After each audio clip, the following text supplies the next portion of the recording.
আল্লাহর হাবিব মুহাম্মদুর রাসূলুল্লাহ, জুড়ে বলুন সাল্লাল্লাহু আলাইহি ওয়াসাল্লাম, আরশ আজিমে যাওয়ার সঙ্গে সঙ্গে সিজদায় পড়ে গেলেন। ফাসাজাদতু লাহু, আমি আল্লাহর কুদরতি পায়ে সিজদায় পড়ে গেলাম। নবী করিম সাল্লাল্লাহু আলাইহি ওয়াসাল্লাম সিজদায় পড়ে গেলেন। এবার আল্লাহ রাব্বুল আলামিনের প্রশংসা করলেন।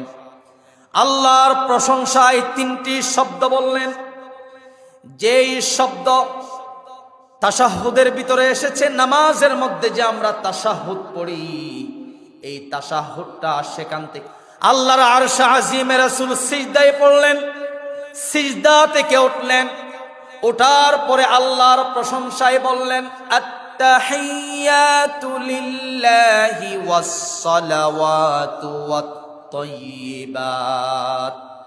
আল্লাহ রাব্বুল আলামিন বলছেন, ওগো আল্লাহ, আমার সমস্ত মৌখিক ইবাদত আপনার জন্য, আমার সমস্ত শারীরিক ইবাদত আপনার জন্য, আমার সমস্ত আর্থিক ইবাদত আপনার জন্য।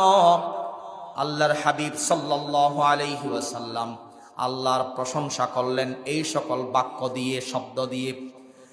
আল্লাহর হাবিব যে প্রশংসা করলেন, এর উত্তরে আল্লাহ রাব্বুল আলামিন রাসূলকে বললেন, আসসালামু আলাইকা আইয়ুহান নবী ওয়া রাহমাতুল্লাহি ওয়া বারাকাতুহু।